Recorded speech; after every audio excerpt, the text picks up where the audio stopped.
There are two types of priorities in life. There are the priorities we say we have, and there are the priorities our actions show we have.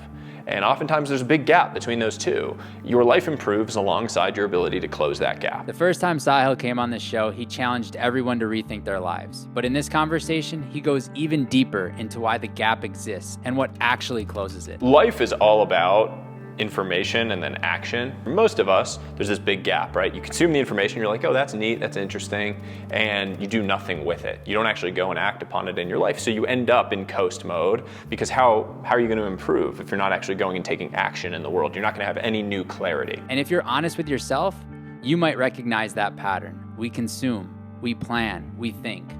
But very few of us actually take action and change. You need to figure out what the tiniest daily action is that you can take, that you can just go and do over a consistent, let's say 30 days. The big barrier that people have to that is that they think the tiny action is inconsequential and that it's not really going to drive them forward. You need to make the pain of not doing something more significant than the pain of doing it.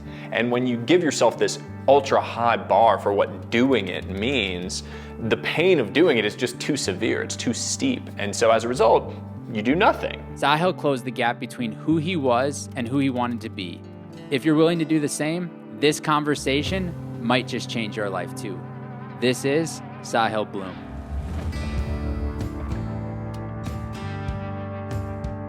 The ranch first time, and I told you I was thinking about writing a book. I think one of the things I've struggled with in my life is this thing called the permission myth. So we're all waiting for somebody to give us permission to write the book, to leave the job, to move closer to family.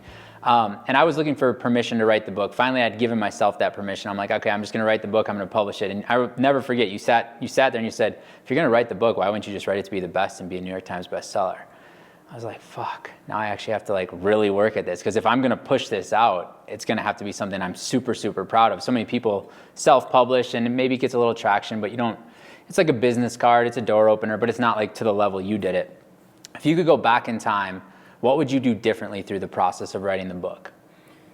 Well, first off, I second and would reiterate exactly what I said to you, which is just, if you're going to do it, you might as well go all in on the thing.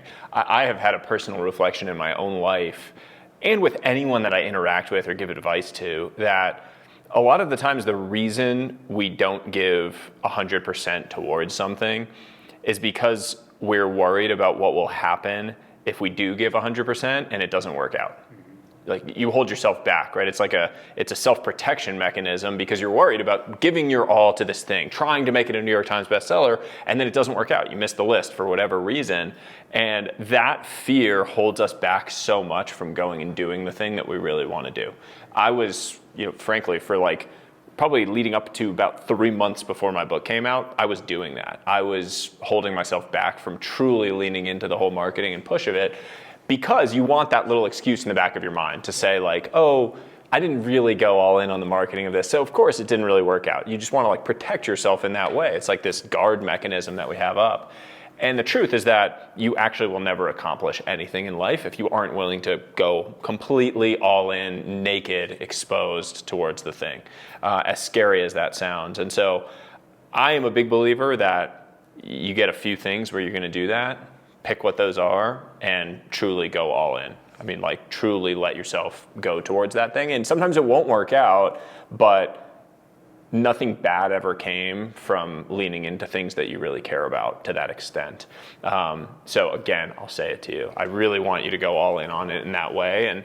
And to me, the New York Times thing is much more about the sort of scale of the ripples and impact that you can create, at least in the initial launch. When you think about a book, it's the exact same as a company, right? You are putting something out into the world, the launch, the announcement, and then what actually governs how well it does over a long period of time, the 5, 10, 15, 20 years, is the quality of that product. And people are either going to use it and then recommend it to their friends, or they're not. And you can't really control that after you can write a great book or you can launch a cool product, but you can't really control it after the launch. You can control the launch.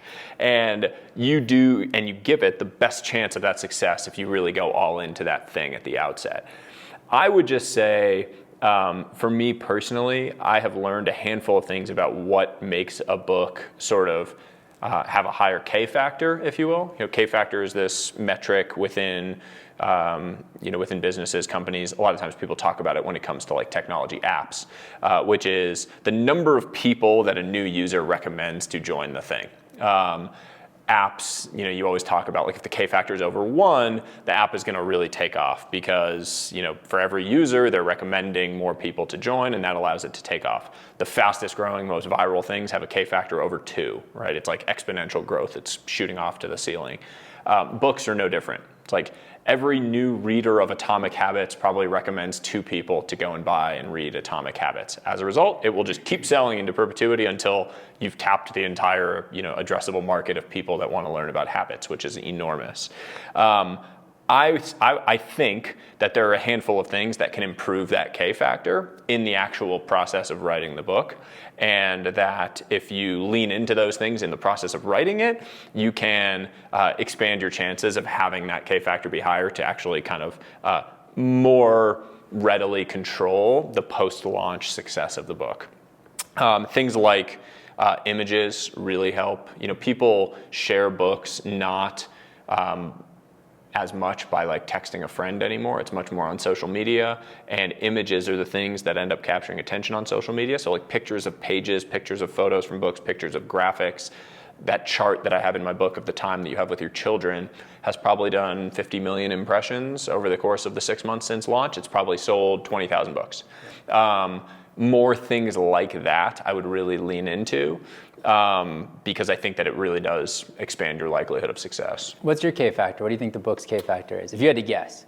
I think it's probably just north of 1. Just north of 1. The thing that you have to take into account is like it's not of the people who buy a book, because the statistics on books are like 90% of people who buy a book don't read past like page 5 of the book. Right. What you really need to figure out is like people that read a decent chunk of the book, how many of them are recommending to someone else. And again, to the point of expanding your K factor, that means make the first 20 pages of your book the hardest hitting part of the book. Like if you have an incredible idea on page 250 of the book, that is so dumb. That needs to get pulled forward somehow, and you need to tease it or have it included in that first 20 pages, because 95% of readers are only going to read the first 20 pages of the book. Like most people will say they read a book after reading 20 pages of it, right? It's like this social status signaling thing that we all say, like, oh, I'm a reader, I read this book, and you listen to it on audiobook for an hour, or you read 20 pages. You have to have all of your best ideas right up front, because that's when people decide whether or not they're going to share it. I think it's just over 1. I mean, the fact that it's continued to sell means that it has to be over 1. Otherwise, it would have already gone to sort of 0. And I think if it was 2, it would be like, I would have sold 10 million copies by now.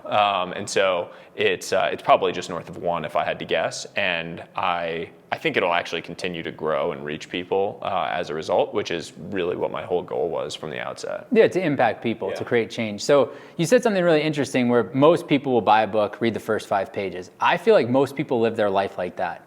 They kind of like sign up for a job and they live like the first 5 days and then they hit the coast button. Or they want to buy a business, they look at businesses for 2 weeks, then they kind of hit the coast button. How does somebody transition from, living a life of just reading the first 5 pages to being somebody committed to reading the whole book and impacting the life that they live, but also the lives that they come in contact with? I think all of this comes down to this tendency that everyone has developed in this modern age to get our dopamine from information gathering. Dopamine from information gathering is a dangerous drug. That is the dopamine that you get from reading the first 5 pages of a book. You're like, oh, I'm smart now, I know this thing, right? Oh, I read the first 5 pages of Atomic Habits, I'm good at habits now. But you haven't done anything yet. You haven't actually gone and taken action on the thing. So if you think about that as like a broader meta principle for life, life is all about information and then action. Like there's this idea that I often talk about of like the gap between information and action in your life. My observation, spending time with some of the highest performing people in the world, is that they have a razor thin gap between information and action. If they consume information on something, they're immediately finding a way to act upon it, to teach it, to implement it in their life. That is what allows them to consistently improve over long periods of time. Because for most of us, there's this big gap, right? You consume the information, you're like, oh, that's neat, that's interesting, and you do nothing with it. You don't actually go and act upon it in your life. So you end up in coast mode, because how are you going to improve if you're not actually going and taking action in the world? You're not going to have any new clarity. Clarity comes from action, not from information gathering. And so what I would say to anyone that's kind of feeling stuck is, you need to figure out what the tiniest daily action is that you can take, that you can just go and do over a consistent, let's say 30 days. The big barrier that people have to that is that they think the tiny action is inconsequential and that it's not really going to drive them forward. So you say, why would I do the 15-minute walk every day? I'm 100 pounds overweight. The 15-minute walk's not going to do anything. I need to go to the gym for an hour a day to make progress. But the hour a day, you're just never going to do it. You might do it for 1 or 2 or 3 days, and then you're going to fall off the wagon because it's going to be hard. You need to make the pain of not doing something more significant than the pain of doing it. And when you give yourself this ultra high bar for what doing it means, the pain of doing it is just too severe. It's too steep. And so as a result, you do nothing. It's like, I used to do this with journaling all the time. I thought that journaling meant sitting down and writing for 30 minutes. And what would happen is January 1st would come around, I'd be like, I'm going to journal this year. 2-3 days go by, I would do it, and then something would happen, and I would fall off the wagon. Because my version of what it meant to journal was this grand, extraordinary thing, when in reality it could have been as simple as like a blank sheet of paper for 30 seconds, jot down a few things. And if I had lowered the bar, I could have built the muscle and built the habit over a period of time to eventually maybe get to 30 minutes or not, or maybe 30 seconds is my journaling habit, and that's fine too. But what you really need to do is just think about how can you shrink that gap between information and action? How can you bring the two together? So when there's something new, you're going and acting on it in your life, and you're kind of continuing that over a long period of time. Well, and when you say that, it makes me think about the story you had about going to the gym early. Like you started with that small, tiny micro action of I'm just going to go to the gym really early. I'm going to be the first person in the gym, and I'm going to get my workout in. You didn't know you would meet people that would change your life, impact you in deep and meaningful ways. All you did was said, I'm going to go to the gym early, and you made a commitment to yourself. That led to you meeting what, Tim Cook? Yeah. I mean, there's no such thing as a loser who wakes up at 5 a.m. and works out. Every time I say that, people lose their minds, but it's true. It's not saying that you have to wake up early and go to the gym in order to be a winner and that you're a loser if you don't do that. But it is saying that I don't know anyone that wakes up early on a consistent basis and goes to the gym that isn't finding ways to win in other areas of life. Because it's very hard. You're doing a hard thing every single day that requires discipline and focus. And the type of people that can do that and convince themselves to do that are showing up in that same way in their relationships, in their business, in all of the other areas of their life. That, to me, is why the gym in the early morning hours is this like natural sort of filtering mechanism for high-achieving people that are aligned with you values-wise, too. When you think about the people in your own life that have had the greatest impact, generally speaking, it's people who are aligned on some of the bigger picture values of how to live. For me, the biggest one is a belief in delayed gratification. A belief that doing something hard now to create a benefit later is the key to life.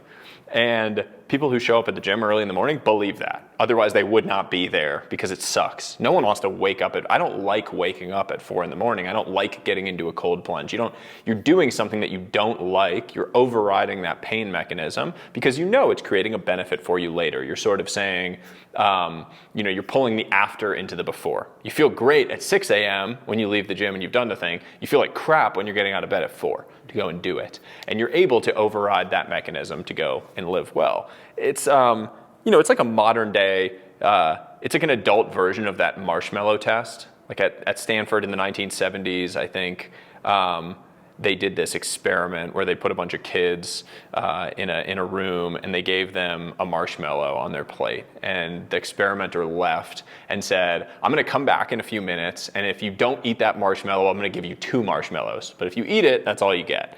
And they left, and then they watched what the kids did. Some kids ate the marshmallow, they couldn't resist it. Some kids distracted themselves so that they could wait and then get the 2.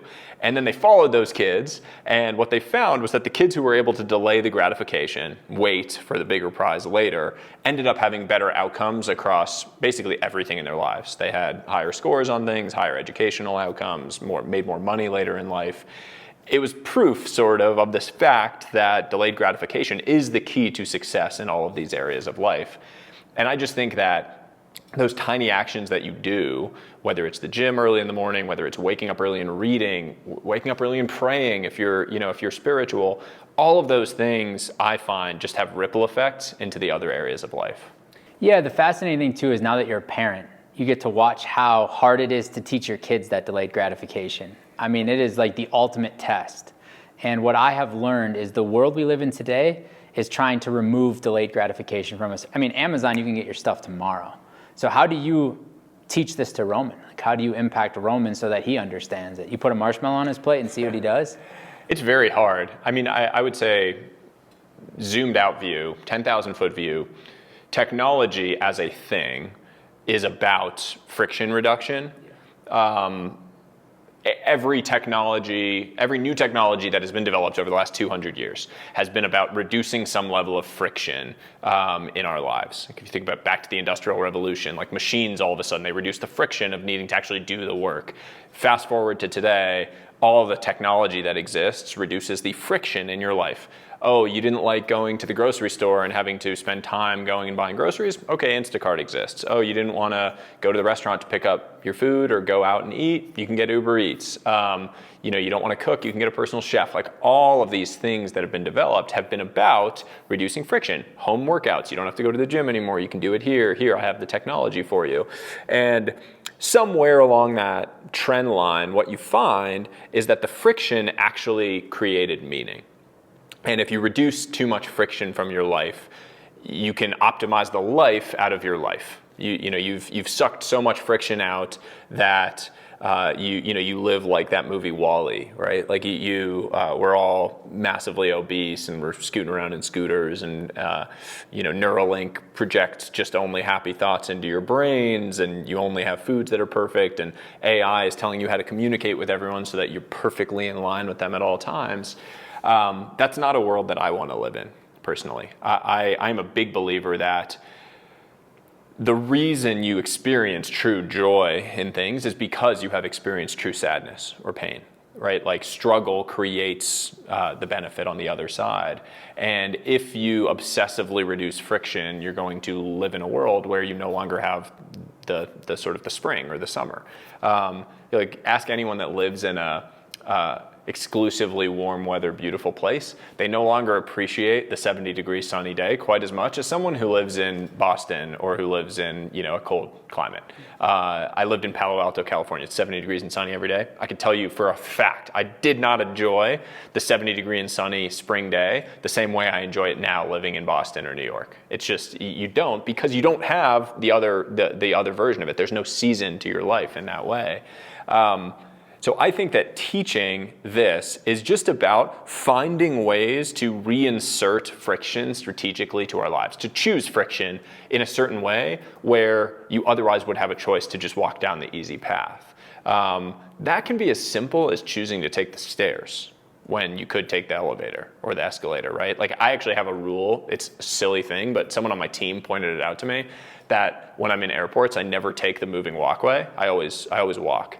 And this guy on my team was like, I noticed that you never take the moving walkway. And I was like, I never really thought about it, but it's just like this tiny little stand that I like to take, that like, I am blessed to be able-bodied right now in my life and I can walk. I'm gonna walk in this situation. It's not getting me there any faster. Frankly, I'm usually faster walking than the people standing on this thing anyway. Those little sort of strategic choices, I view as like this active rebellion in some ways in a world that is trying to get you to sort of just meld and blend into your surroundings, to sort of be in equilibrium with this lazy surrounding that is around you. It requires this active fight in order to resist that. Yeah, and I think that's all of life. I mean, I do something similar at the airport. I always take the stairs. Yeah. The amount of people that take the elevator or the escalator blows my mind. It's like, dude, it's 15 stairs. Is the escalator really going to get you there faster? Now, there are people who are elderly or who have walkers. Like, absolutely, those things were built for you guys, but they weren't built for the able-bodied humans that we are today. Someday we might have to take them, and I'll choose to take it when that time comes. But for you, as we approach a new year, there are so many people that are listening to this going like, January 1st, I'm going to change my life. January 1st is when I'm going to do it. Now, I have a thing. I start my year every year on December 1st because I find so many people sleepwalk through the holidays that I then get 13 months to everybody else's 12. And like, that's the... You're manipulating time. This is like the Ed Milet, the meme that went viral. Yeah, but what everybody tells me is like, you still have the same 12 months. And I said, yeah, you're right. But December 1st asked me that, and I'm telling you, I've got 13 months. So somebody's sitting there going, oh, this is what I needed. I'm going to change my life. I'm going to get healthy. I'm going to run that marathon. I'm going to do that thing. Outside of the micro habit, that small thing that they can do, how do they truly transform from where they are to where they want to go? What would you do if you were them? Well, first I would have a clear vision of what it is that I want to do. And to me, that vision has to be the person that you want to be. Like, if you were to wake up, ask yourself this question. If you were to wake up 1 year from now and you are in flow, your life is just in flow, things are clicking professionally, personally, health-wise, all of these areas, what does your life look like? What are you doing on a daily basis? How do you feel? What do you look like? Really create a clear vision in your mind. You can write it down if you want, or if you're a visual person, like, I've seen people do the vision boards, not for me, but some people really get a lot of value out of that. Create a clear vision of what it looks like first. The next piece is one that I think people lose sight of, which is do it with someone. I cannot tell you how many times I have failed at implementing or creating a new sort of habit or practice simply because I wasn't accountable to anyone around it. There's all sorts of science now that says that you shouldn't publicly talk about your goals or the things that you're doing.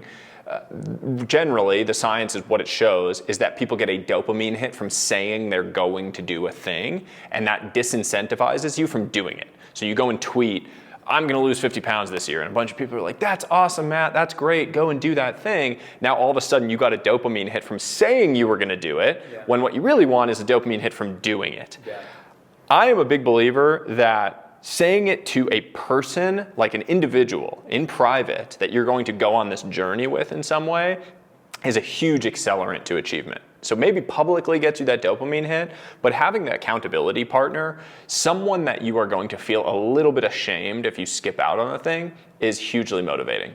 I am someone who benefits from a little bit of negative reinforcement. I need that little voice in my ear being like, you're being soft. Like, you said you were gonna wake up, you're being soft. And having someone that can be that, where you are naturally just gonna feel a degree of like, I'm letting someone down. If I don't go to the gym today, they were planning to meet me there. That's part of the value of having a personal trainer. People don't pay a personal trainer to actually show them how to work out. People pay a personal trainer to have personal accountability to show up at the gym. And you don't need to pay a personal trainer to do that. You can just have a friend that you're maybe gonna text done to when you went and did the thing you said you were gonna do. They don't have to live near you even, right? Like, you could have one person, if it's me and you, and I'm like, hey, my goal, I want to go run a marathon by the end of 2026. I haven't run a mile in my whole life, and that's my big ambitious goal for this year. You could say, hey, I want to go build a new $1 million revenue stream. And every day we're just going to have a text message thread where when we do the 30 minutes of the thing that we said we were going to do, I'm going to text you and I'm just going to say done. The text thread isn't for anything else other than just saying done or sending a little check mark. And every day I'm accountable to you and you're accountable to me to go and do the thing you said you were going to do. That is an enormous, enormous cheat code for going and making progress on the things that you said. It's totally free. You don't need any fancy apps. You don't need some like Notion tracker, database board. A text message thread where you just say done to someone that you're accountable to can have a huge impact. Yeah, it's funny because those two things were the two things that changed my life. The first one was having a vision. So many people are sleepwalking through life, having some rough idea of where they want to go, but not a specific, clear plan of where they want to go and what success looks like. So oftentimes you ask people on a scale of 1 to 10, how healthy do you feel? They'll be like, oh, I feel like a 7. You're like, well, what would a 10 look like? And they explain the exact health that they're currently experiencing. So you have to first get clear with where you want to go. And then that accountability piece, it's ironic because we're here at the GoBundance event, and that's what this whole tribe was built on, was extreme accountability, because it's so easy to quit on yourself, but it's so hard to quit on people that are depending on you that you feel an obligation to. And one of the things that I've realized in my personal life is I don't like to share the thing I'm going to do publicly. I like to share the punishment of what I'm going to do publicly if I don't do the thing. So I signed up for a 100-mile race in February. My thing is I am not going to train for the race. I will not run more than 10 miles at any one stint. And everybody thinks I'm crazy. Like, you don't run 100 miles because you know it's going to be fun. You run 100 miles because you know that the knowledge, the wisdom, the experience of in the pain you get is where the gold is. So I'm like, well, shit, I might as well get there as fast as I possibly can. How do I do that? I'm just not going to train. And so I was watching Instagram one day. My dad sends me this picture, this reel of a woman riding, you know those horses that our kids have where it's like a broomstick with a horse head? There is a world national horse broomstick jumping competition. I don't know what the hell it is. I mean, it's crazy. So I'm like, I'm going to run 100 miles in February, and if I don't run it, I have to sign up for this world national broomstick horse racing. So for me, I have found, like what you said, when you share the thing, you get that hit of dopamine. But when you share the punishment, now all of a sudden you get the accountability of people texting you going, I can't wait to watch you gallop on a broomstick for 4 hours jumping over these cute little jumps. For you, do you put punishments in place if you don't achieve things, or have you just found the accountability is all you need? I always have those punishments, but candidly for me, the punishment of failing to do something that I said in my own mind that I would do is worse than any horse broomstick riding that I could possibly take on. I'm sure it looks pretty bad. I have always been someone that was, like, if there's anyone that's hard on me, it's myself. I'm very hard on myself. I had parents who had really, really high standards. My mom, I have an Indian mother. Like, Indian mothers notoriously very tough and hard driving in a lot of ways. But I was always my own harshest critic. To this day, when things go well, I'm like, oh yeah, like, went okay. Like, could have done this, could have done that. And that's not to say that I'm not proud of myself when I go and execute something. I do feel that way. But I tend to be pretty hard on myself. I would say I always connect the things I'm doing to my relationship with my son. And so if a silly example is like, I'm not really training for a race right now for any specific marathon. But every single Saturday morning, I wake up and go for a run between 16 and 22 miles. There's zero reason for me to do that, right? Like, I don't need to do that. I'm fit whether or not I do that. But it's something that I've just said that I do. I go out on this long run on Saturday mornings. And there have been a bunch of times where I got home late Friday night and I just didn't want to get up and do the thing. And I'm always able to talk myself into doing it because I say to myself, like, what am I going to say to my son if I'm not the type of person that does what he says he's going to do? Right? Like, my son actually absorbs these things. So I get home at like 8 from this early morning run. He's like, where were you? He was like, were you on a run? Were you going for a run? I want to go for a run with you, right? Like, they're learning and absorbing the things that they see us do. My dad is turning 70 this week, and I was sort of reflecting on it, writing about lessons that I've learned from. And one of the things that I realized is I wrote down all these lessons, and he didn't sit me down and explain a single one of these to me. My dad's not like a huge talker. He's not the type of person who's going to sit down and like wax poetic on these deep lessons in life, maybe in the way that I might. He just lived by these things. Yeah. I saw it. When I think about hard work and why I value hard work so much, it's because I got to travel with my dad on a couple of his work trips, and I would see him on a 12-hour flight, stay up throughout the entire night working on some talk or presentation, and I would ask, like, why are you doing that? He's like, well, this is what's required to, execute up to the standards that I have for myself. And that, you can't teach, these are unteachable lessons. You can only learn them by seeing someone live by them. And so to me, that is the worst punishment I can imagine, is saying I'm not living by the things that I want my son to understand. Like, hell no, I'm not going to allow that to happen. If all it takes is for me to wake up early and go and do this run, or all it takes is for me to show up and write in the way that I said I was going to write every day, or do the thing that's, like, in the grand scheme of things, not hard, right? Like, I'm an able-bodied human being. I'm so blessed in that way that I can go out and run in the morning. And I'm going to complain about that? There's people on the other side of the world that have to go and walk 10 miles to go get water for their family. And I'm going to complain about having to go for a 16-mile run that I'm able to do in this beautiful area that I live in. Like, it's ludicrous for me to sit around and complain about that. And so I feel an enormous amount of gratitude, and I feel an enormous responsibility to take advantage of these blessings, live through them, and hopefully go and share these ideas with more people so that more people can go and live by them. So somebody has a vision, somebody has an accountability partner, 27 days into the year they fall off the rails. I always tell people the only difference between a rut and a grave is how long you choose to stay there. How does somebody get out of that rut? Don't try to make up for a miss. I think, if I were to make a playbook for consistency, consistency is the key to all of these things. You want to do these things consistently. If you were to make a playbook for consistency, I would say that the number one way that ambitious, self-proclaimed high-performing people fall off consistency is by trying to make up for a miss. Misses happen, but what we tend to do is say like, oh, I was gonna run every single day. I was gonna run 2 miles every single day. I missed on Tuesday, so now I'm gonna run 4 miles on Wednesday to make up for it. I'm gonna run 6 miles because I missed 2 days in a row. Then they get hurt, or they're exhausted from it, so then they miss Thursday. That attempt to make up for a miss comes from a good place in your heart, but it's counterproductive to what you're actually trying to do. All you need to do is just get back on the wagon. You just need to go back and do the 2 miles again. You missed a day, okay, it's done. It's gone. There's nothing you can do about it. You don't need to make up for the miss. Just go back to the system that you were executing on before. That desire to make up for it has led to more people falling off on the long term because it's what leads to the burnout because you get exhausted from the action then instead of just feeling good from it. It leads to injuries. It leads to all sorts of problems down the road. Do you think somebody can be critical on themselves without having judgment and resentment towards themselves? I think that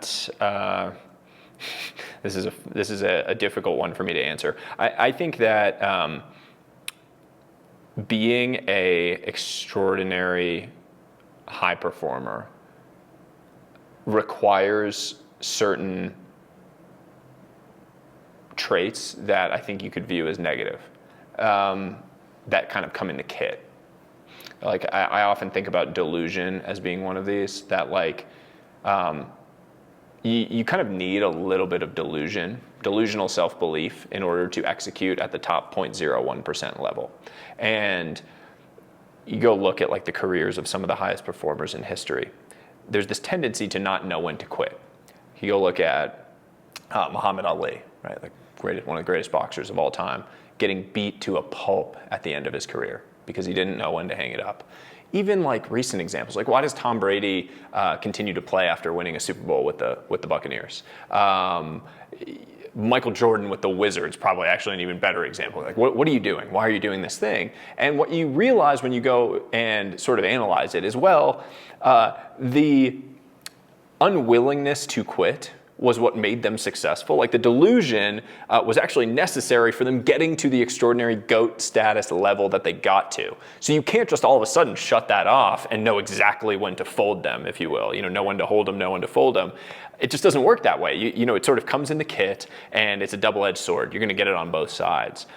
I often think that a little bit of that negativity, that judgment, that resentment that you have towards yourself sometimes, the anxiety that comes with these things, are sort of part of they're like a tax on the achievement that you're going to have or the success that you're going for.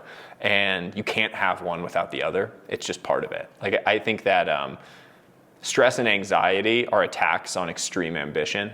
If you have extraordinary ambition, you are going to feel a lot of stress and anxiety on the journey because there are going to be times when you don't feel like you're making progress towards this great ambition that you have, and that's not going to feel good. That is just part of the kit if you are going and trying to achieve these things. Now, if you're not, if you're just trying to build a good, simple life, which I think is amazing as well, there's nothing wrong with that, you probably can get into this good flow around those things.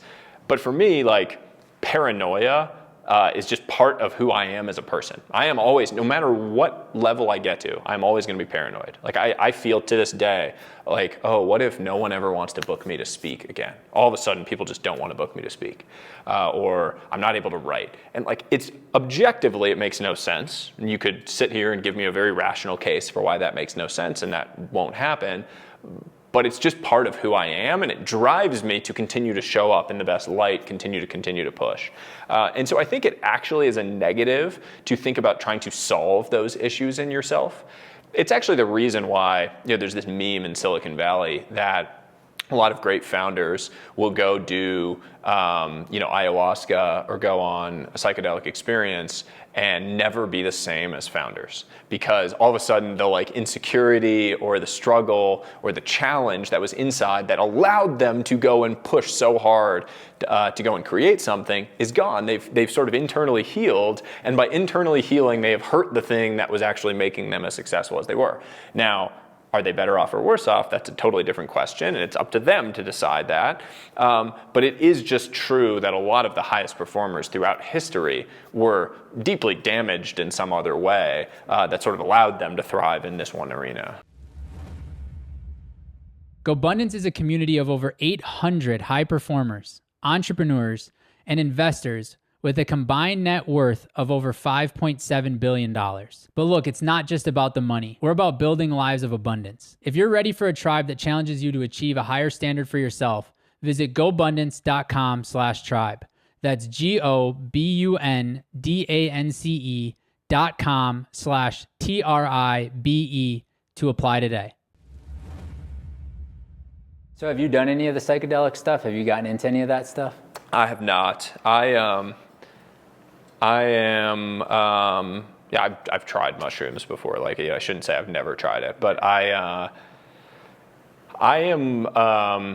not actively trying to work through something. I haven't to date, at least, suffered from any clinical mental health issues. I don't have PTSD. There are a lot of use cases that I think are incredible now, and the research is starting to support them, and they're helping a lot of people, whether it's ketamine or ayahuasca or some of these other psychedelic therapies. I think there's going to be more and more. I don't have something that I'm trying to work through. I feel very much in flow right now, and so I haven't really found a reason that I would. Never say never, but I'm sort of terrified in an inner sense of trying something and breaking something by accident, and if it ain't broke, don't fix it, to some extent, is sort of my mentality on life. It's sort of how I feel about I'm not going to dramatically change the way I work out all of a sudden, because I feel good and I feel pretty healthy. And so I'm not all of a sudden going to do CrossFit and go and do some crazy things, because I don't want to all of a sudden break something that wasn't having an issue in the first place. Yeah, for me it's almost and you were an athlete, there's that superstition, you get those pair of cleats and they're working, you don't want to get a new pair. You get that glove, it's working, you're I don't want to get a new one. And I kind of look at those medicines, let's call them, as man, I'm not broke. I don't really want to mess with it. Because once you open up that box, what I've seen is it's really hard to close the box. Yes. And I just, I have, like you, felt the negative part of me that most people perceive as negative is actually the thing that fuels me to get up as early as I get up and work as hard as I'm willing to work up and show up for my kids the way I'm willing to show up. And I'm man, I just don't want to mess with that. It's working. Yeah, it also, it depends whether it manifests internally versus externally. The things that I would view as negatives about me are mostly things that are internal, in that I can wrestle with them and they don't impact the way that I show up for the people that matter most in my life. I show up and try to serve. I think that I'm a very kind person. I love other people. I love listening. I love spending time with people. And so those deficiencies that I do acknowledge and know that I have are things that I get to wrestle with, and I can throw them on my back, and I know I can carry that burden. The second they started manifesting in the world around me and sort of leading to struggles in relationships with people I care about, I would see a case to say oh, I should probably go talk to someone. I should spend time thinking about these things. But I haven't seen that to date, and so I don't want to. I mean, your brain is so unbelievably complex. You get one, I'm so scared. One little misfiring, wiring, something issue gets broken, and I'm this whole thing that my whole life is built around, that is right now feels in flow. I just don't see why I would. Yeah, and I'm a very paranoid person too, so I'm okay, I go try the ayahuasca and the shaman gives me the wrong dose. Yeah. Then what happens? Yeah. Or I get the bad batch of the thing, then what happens? I'm very paranoid as well. Yeah, I don't want to get one-shotted by a multi-headed Mesoamerican demon. There's that meme of normal people going in. There was a thing on Twitter that was ayahuasca being done by turbo normies, and they get one-shotted by this Mesoamerican demon, and all of a sudden they're never the same. Yeah. And I'm terrified of that kind of stuff. Me too. Yeah. So what has come from the book, New York Times bestseller, more than 7 weeks, that you weren't expecting? I would say the number one thing that I am most amazed by and grateful for is just the access to people that it has created. I am someone who very much measures my sort of joy and life around the interactions that I get to have with people who inspire me to think bigger about my own life. Not to like go and chase more things, but just people who inspire me. That could be family members. You know, my wife inspires me every day with the energy that she shows up for our son with, but also just people who are going out and living life differently and building their lives.